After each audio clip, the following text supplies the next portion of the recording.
McComish, and I'm the town's communications coordinator. Thank you for joining us on another episode of What's Cooking. And today we have Jonathan Gallishaw of the school's IT department. That's good. Jonathan, what's cooking today? Oh, thank you for inviting me, Magnolia. This is wonderful. What a beautiful setup. What a beautiful set. I just wanted to come stop by and make some chili since the Super Bowl is coming up, and also talk about some of the stuff we're doing in technology. Great. So you wanted to talk us through some of the ingredients we're going to use in your famous chili. Famous chili. Magnolia, I think you had said, did this ever win a contest? I think this is the only contest I'm in right now today. So if it wins today, it'll be a good thing. But I kind of invented it, I think, from just loving chili and cooking. My grandfather used to cook. He's an old Italian man, and he made the best spaghetti sauce. And I was never able to replicate that, but I tried a different thing, which was chili. And because I've been making it for 25 years or so, I have 4 boys that were my taste testers over the years. I've just gone to try different things to perfect it. So this is just a family recipe or a Jonathan recipe. I like to tell people it's a southern chili recipe because I'm down in Peyton, Aram, down the street, so it's kind of south Dartmouth. There you go. So yeah, I'll just talk about some of the ingredients if I could. It's very simple. It starts with some ground beef. This one happens to be 80-20, but anything will do. We do a very unique thing in boiling it so much. It really softens the meat, so it's wonderful. And of course, there's tomato paste that goes with that, and beans, and the spices that are all part of this we'll talk about. And then there's the vegetables, the final piece to this. And we'll show at the end how I like to put the vegetables in at the very last minute, so they stay really crisp and fresh. They have bites in them. They will snap to them. And of course, there's garnishes after the chilies with onions and cheese, sour cream, jalapenos, and of course this thing, the tortilla chips. The vessel to eat it with. Yeah, you can do that. You can use a spoon, or that's very popular, getting the scoops. And you also need a 16-ounce bottle of Diet Coke. I'm just kidding. That was just because in case I get thirsty. So I thought I could drink that while we were filming. So sounds good. All right, so we're going to start by boiling our ground beef, because you said that's going to have to boil for at least an hour. I think so. I think in the time lapse situation here, we probably don't have to do it for as long. But this is the ground beef, and we break it apart and put it into a boiling pot, and we'll use a smasher to break it up. Break it apart, get it fine there. Let me throw that. So I'll get our smasher. I'll start doing that. Yep. And while you're doing that, exactly, we'll do that. It's something we can do. We'll be able to cook some vegetables. But maybe I should give an introduction to my department. Yeah, could you tell us a little bit about what's going on in that school's IT department? Yeah, the IT department consists of 5 people at the administration building. We have Tom Faraz, who's the data person, and many other things too. Tom helps us with our Chromebooks, keeping those in order. Pam King, who repairs all computers. So that's an amazing thing. The kids are really, they use those computers to the fullest extent, and she's constantly repairing Chromebooks or laptops, depending on teachers. Now what Magnolia is doing here is just chopping up the vegetables for at the end when we put those in. So what shape would you like them? Probably in small little dices if you can, if you get there, or strips and stuff like that. We also have Russell Ariano, who's our network person, which is so important because there's constantly threats coming from the outside, and also the Wi-Fi is so important to the kids' access, whether it's their phones or their laptops or such. So we're very busy. Tracy Bourgeois is the department secretary, and there's so much activity. She keeps track of work orders and phone calls and things that happen and shipments that come in and out. So it's a really busy place. And Chris Branco is one of our technicians that does servers and other software such as antivirus and other programs. And Chris does a lot of special projects. We're putting a Mac lab, expanding a Mac lab at the high school, as well as putting 3D printers in the engineering section of the high school and the middle school. And then out in the schools, we have these things called instructional technology specialists. They work with the students in how to properly use and properly navigate technology, all the students and the teachers. So they've got some hot topics, like we're going to talk about a little later with AI and such, but they're instrumental in all that instructional technology. And they are Liz Vosi, who's at DeMello Elementary School and Cushman, Sandy Chicka, who's at the Potter Elementary School, Kate Powers, who's at the Quinn Elementary School, Temple Mitchell, who is at the middle school, and Jessica Brittingham, who is at the high school. All right. So they're great, great people. They just know their stuff. Yeah, so what we're doing now is cutting up the vegetables. I like to use different colored peppers. It puts a lot of color into the chili.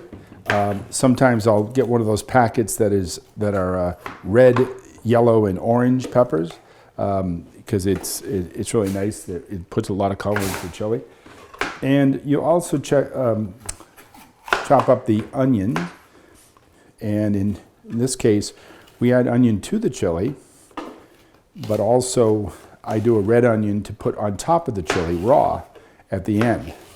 I find that putting the vegetables in last has been very, very popular. A lot of people will say that because it, just like you said, Magnolia, it has that crunch and it that prevents kick. the mushiness. Yeah, if you cook them too much. So I like to put those. The only one I'll put in early is the onion because it cooks with it and gives it flavor. So the first thing we'll check on our meat. What will happen with the meat is that it's been cooking. And a lot of times with the meat, what you'll do is you'll cook it and the water will evaporate. It really does the meat very fine and it makes it soft. So we keep cooking that. A lot of times what I'll do is add water during the cooking process because the water will evaporate. But it goes into it will go into the meat and make it very, very soft. So it's a good thing. You don't know it's there. I got that trick from Ben's Chili Bowl down in Washington, D.C. It's a restaurant, and I asked them how they make theirs. And that's how they make theirs. So it's one of the tricks you learn along the way. So I'd be remiss if I didn't ask about AI because that's been a new advancement in technology. And I know especially with schools, it's been, I don't want to say controversial, but certainly a hot topic. Absolutely, yeah. So could you tell us a little bit about how that's impacting your work? Well, we're so fortunate in Dartmouth to have instructional technology teachers because they're really on the cutting edge of these technologies. AI is one of them, and they're constantly testing and evaluating, writing proposals of policies and procedures for AI because they see the change. It's not to be melodramatic, but I truly believe that AI will change, as it will change many industries, but in education, it will literally change education. Like the whole fabric of it, from administration to teachers to the students, it's going to impact every layer. It's rather incredible. If any of our viewers, I mean, most of our viewers probably know about it, but if you ever get a chance to read about it, the capabilities are staggering. And I think every industry will be affected in the world. But just speaking from an educational standpoint, it really will change education. And so we want to make sure we're at the right part of it, where we're considering the ethical, the ethical ramifications and also the communication of just being able to talk about when it's being used and when it's not being used.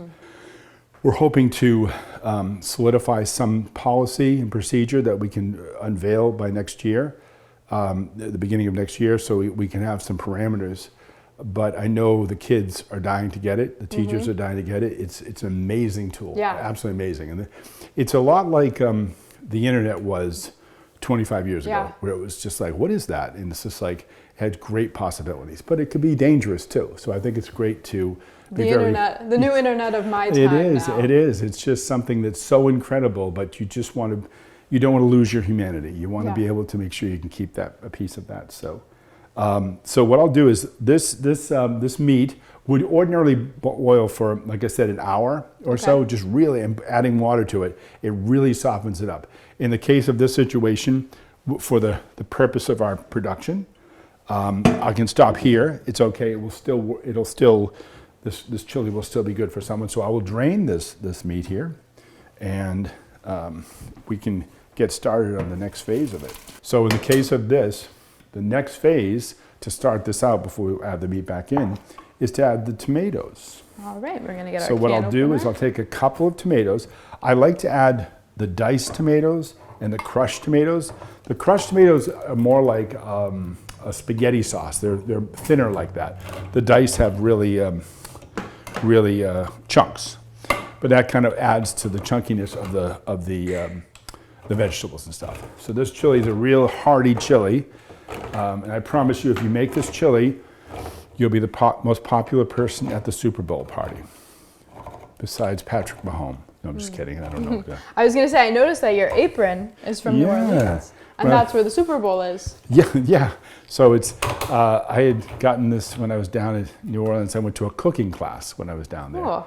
So we're gonna put this in. That's the diced tomatoes. I'll bring it back to the we're on cooking like thing. a medium. Yep. Let me grab the heat. next one. A can of crushed tomatoes.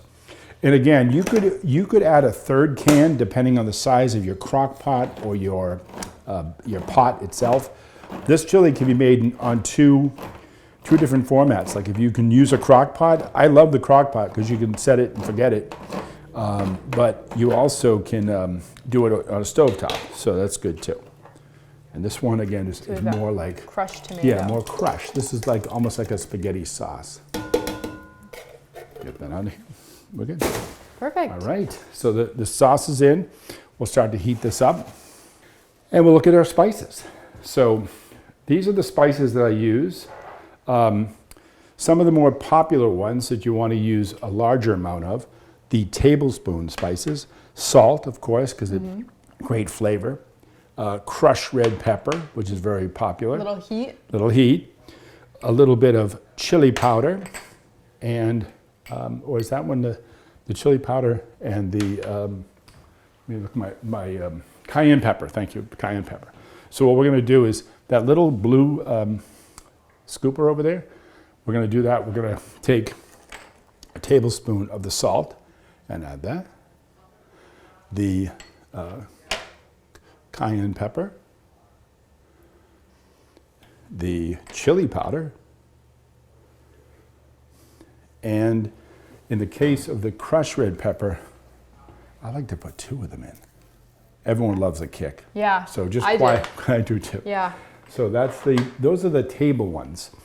Another tablespoon one is the onion powder and the garlic powder. So that's the onion powder. And this is the garlic powder.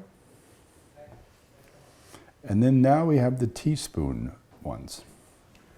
The teaspoon ones are things that have a lot of health values, and they're delicious too, but they give a little kick to it.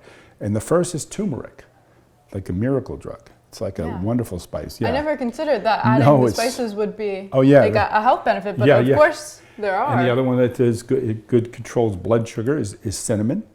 So that's a good one too. So it has a little flavor. These are the teaspoon ones, so I'm just doing like a half a spot of those. The pepper is not necessarily I do a half as well because you're getting a kick from the crushed red pepper, so it's not as bad. And the last one was the paprika, yeah, and that's it. And you use regular paprika, not smoked? No, I use regular. So I think maybe since you mentioned that, maybe I'll try the smoked in the next one. It's nice, and what's the best thing about this is that it's yours. So you can if you find you have to add a little salt, a little crushed red pepper, you just do as it goes because it's just all these spices. I've got I know a you're about to sneeze sneeze. I can see you about to sneeze. So I think I scared it away. What you can do is you can boil that up, and you can add in your hamburger. All right.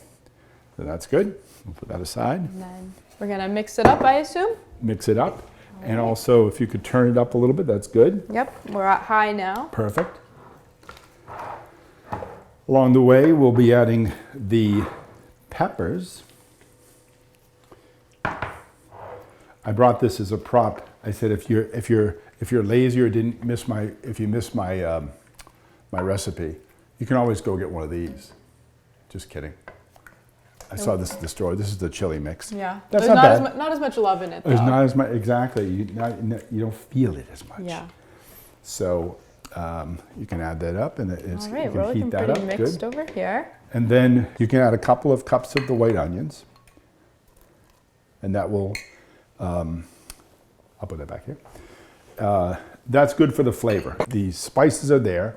Do what feels for you. Like the cinnamon gives it just a little touch. And I think if you try out and start with teaspoons and move up to tablespoons, but less is more when you're doing the spices. It will come through, especially if it's had time to grow. So something we've been working on together a lot has been the communications. And this has been a goal from Dr. Saba McGuire and her office and the school department really in general. So it's exciting because it was the opportunity. Sometimes I can get so into the computers and the networks and stuff like that. The communication, talking to the humans, is sometimes difficult, especially with myself and the tech people. We love talking to computers. They don't talk back the same way, but the human element to this is so important. And when you came into the picture as a communications officer, I just thought it was the most amazing thing. I didn't think they'd ever do something like that, and it's just the coolest thing. And here you are talking about social media as a vehicle, not as a true vehicle, not as a fad. Like I think before, initially it was a fad and the kids loved it and everyone does it and stuff like that. But when you look at it from a standpoint of, to inform people. Yeah, a tool to get a tool, and out. more people where social media might have been more of a young person's game, not anymore. I mean, people use social media constantly to find out information. I know there's many social media outlets that have mentioned me on it before, believe it or not. See, I didn't know if I could share with you just a hidden talent. About 10 years ago, Dr. Gifford, who was superintendent at the time, woke me up at 4 o'clock in the morning to cancel school because of a snowstorm. So because I was really groggy and I just wanted to be playful with it, I made an announcement for snow, and I used a really deep voice to do it. Yeah? Well, what happened in social media and all the social media that's out there, apparently it made a stir. So did it? I don't know if people know this, but the voice that calls your house, if you're in part of the school department, that deep voice is me. So I think it started as something fun to do, but then people started liking it. I've been on social media where they thought it was a computer making the voice. Someone thought it was God. Someone thought it was the devil, Elvis Presley. So just a man with a just perfect chili. Yeah. So I remember, just that thing. In case you're wondering what it sounds like, so I just went, "This is a message from the Dartmouth Public Schools." So you just lower the voice. Yeah. And Almost as if you were Batman. Yeah, I haven't heard that one, Batman. Now the chili's cooking up nicely right here. These ovens cook fast. These stove tops. Yeah. So I'm just keeping it going. And as I said, you can also add more tomato paste if you needed to. One of the things we're going to add now is, we don't need a can opener for this. We're going to add black beans. These are really good. And red kidney beans. These are really add a lot of flavor. So if you could open that one, and I'll open this one. I hope I can. I think you can. Yeah, it's just a pop top. That's why I like these. They should do it. And I like to drain. I'll drain that one too. I like to just drain the excess liquid that they put in there. I think they do it to preserve it, to keep it fresh while it's in transport. But I like to drain those out. So here I'll trade with you. Yep, there you go. And you dump those in. That's the red kidney beans. We're going to dump those right in. Yep. And I'll be draining the black beans. So it's, as you can see, it's an extremely simple recipe. Beans, tomatoes, Hamburg, and spices. And at the end, vegetables. It started out with very simple, but now it's getting... Something that's the worst when cooking is when you underestimate how big of a pot you need, and then you have to switch halfway through, and it's more dishes. When you first started out, it looks really low in the thing there in the pot, but it will get there. And the color will take form too with all the spices. It will change it and make it that chili red or chili maroon that we know so well. In the case of this, maybe, because I did give you large cans of, beans. I think I'm going to add one more, and this is this is a good example of do with what works. You have to be flexible when you're cooking. It's your chili. Until you serve it, it's your dream, it's your passion. So do whatever you need to do to it. And as I was looking here, it's growing, and we do have something that has a good size to it. So I can add another can of either diced or crushed. This one's crushed. So back to our communications and our social media. Yeah. The school department just got an Instagram page at Dartmouth Public Schools on Instagram. Thank you, Magnolia, for doing that. and Ella. There's also the Facebook page, of course, which is just Dartmouth Public Schools. And with the help of our Dartmouth High School intern, we're putting out a lot more content onto those platforms. So, no, Ella's a new intern. Yeah. She's amazing. They recently did, and you have to check it out on social media if you see it, they did a summary of the school committee meeting. Yeah. It was magnificent. It was a really long meeting. Yeah, and no one, with the highlights, no it was so one wants cool. to sit through 3.5 hours. They're So important long and they're meeting. needed. They're needed. But they're really But it was really long. helpful, and everyone loves it. I've talked to everyone. I just came from a central office meeting where they were raving about it. So I'm like, yeah, you got it. So, and we're going to have those for every meeting until so the cool. summer at least. So we encourage all residents to get out there and to see that, because if you want to stay informed and stay in touch with what's going on in the school, it's a quick way to get up to date like that. So, and I think that's where the younger generations like yourself and younger, Ella, really understand the power of social media, where older generations like myself thought of it as a fad, but it's not. It's a really great way to it is, but it's a really great way to get information. And I think back to the whole thing with the strategic plan, the use of communication tools. I think that was one of Dr. St. McGuire's priorities, which was communication. And that's why she not only encouraged, but she supported in an amazing way, because it was a very tedious process to create a new website. And we got a new website, and we're building it.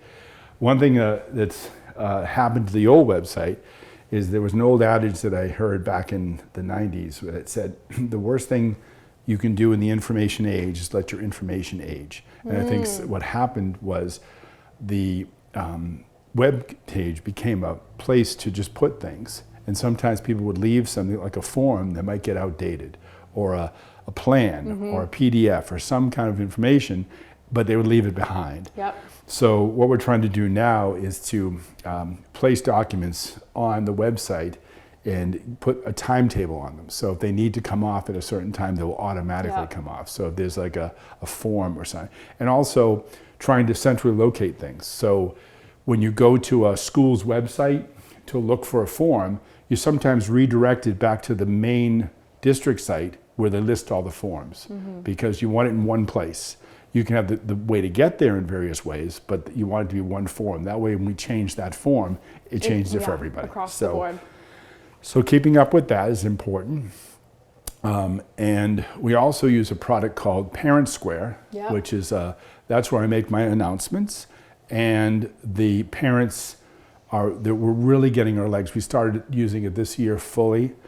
And parents are able to communicate with teachers. They could do field trip request forms and bus waivers and stuff like that, things like that. All the forms can be all the forms handled directly from teacher to parent. So they have a communication right there. And for safety purposes, all that information is stored and tracked.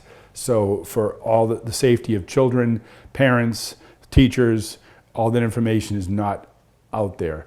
It wouldn't be that way if you were texting someone. That's one thing that you have to get away from, is texting students at the high school or something, because it's just out there. And you really want a place where people can, where it keeps it together, so we can track it and keep it safe. So we have Student Square for the kids and Parent Square for the parents. And we're always learning to improve that too. So we're trying our best to learn more. All right. Yeah. So how long does our chili cook for now? Well, this will cook for about 45 minutes. And of course, in the magic of television, I made some yesterday, which is over here, just that I can cook this later. I'll bring this to a Super Bowl party. In fact, I've got one to go to on Sunday. It'll make it. The flavors will meld in the refrigerator until I go there, and I'll put it on for them. But this one I made this morning. I came to Bush Street, the administration building, and put it on there. But unfortunately for all the people there, it just, the smell went throughout the building. Yeah. So people kept showing up at my door saying, do you see, is someone making something? I said, yes, I've got this chili here, but you can't have any because I'm bringing it to Magnolia's show. So, right.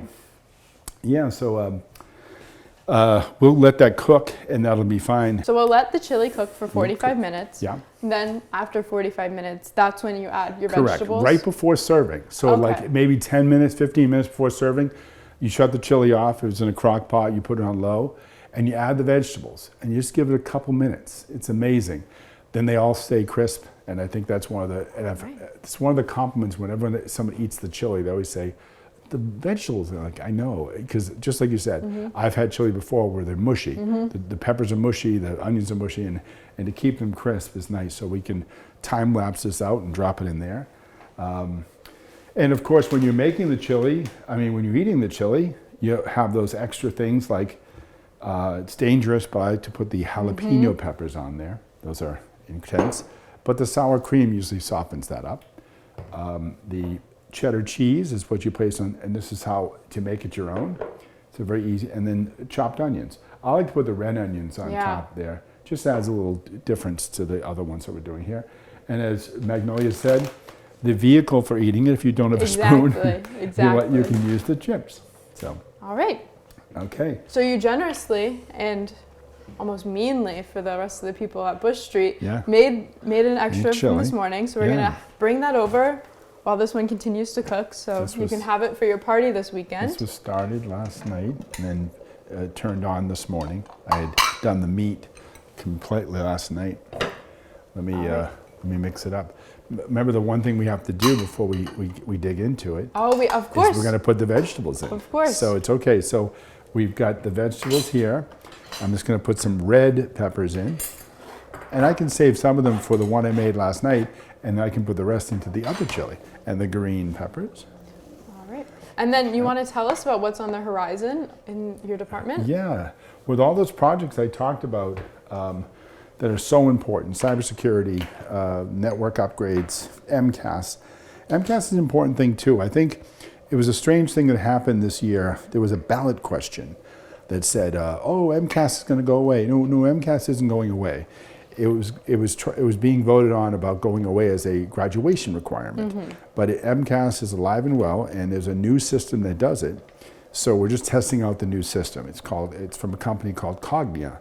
And we had our first test today with the high school biology retest. It went very well. So I was excited. So I'm looking forward because we'll test all children from grades 3 through 8 and the grade 10 children as well. So we just added some green peppers, some red peppers. We can throw them into this other chili for the future. Right now? Yeah, it's okay. I'm making this one. We could probably turn this down as well. Thank you. I'm gonna need a little assist on that. Perfect. Beautiful. We'll put the lid back on and we will turn this down a little. Yeah. So here's the thing, and as I mentioned, it's cooking now. It's so hot, and to put the relatively cool onions and peppers, not only does it reduce the heat of the chili so you can eat it, but also it cooks it really fast, but not that much, which is nice. So let's, so we're ready to plate now. Thank you. I'll mix it up a little bit. Now, as I mentioned, it will cool it off, but not that much. So you might have to just give it a second. And I'm sure a little sour cream. Sour cream. What do you do for yours? I do enjoy some sour cream and cheese. I love cheese. Yeah, here's the cheese. We're gonna do that. So I could use some cheese as well if you want to throw it on mine. This is the sour cream. It does a good job cooling that off. So. Do you like sour cream? Yeah, go for it. Oh, good. There you go. There we go. Beautiful. And sour cream. And then definitely the red onions, like you were saying. And the red onions, yes. Let me get a little spoon for that. Perfect. Red onions.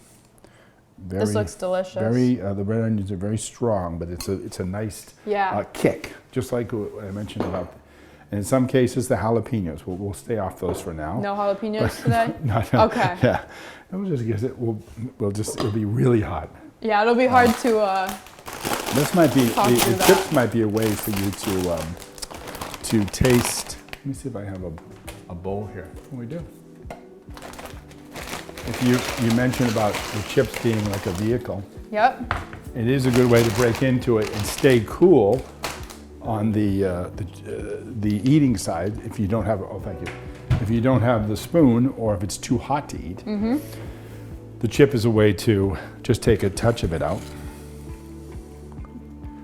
So it's almost like a dip.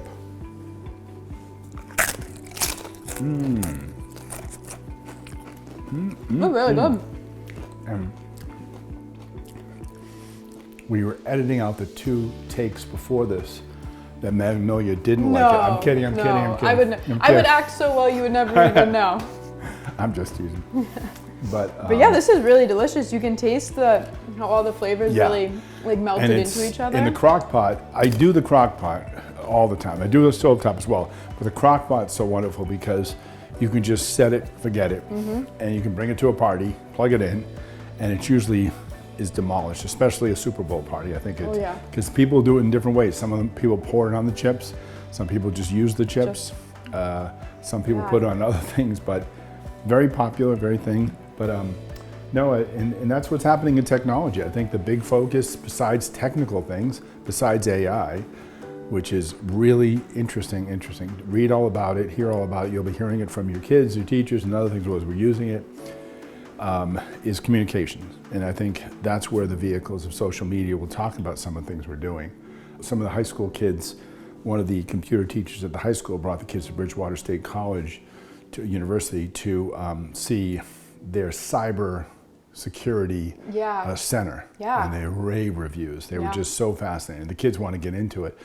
But there's such a huge market for kids that will go into the field. Yeah. So the interest is great that it's at the high school, because at college they'll go to another level, and then beyond that they'll get good jobs in the business, because it's out there.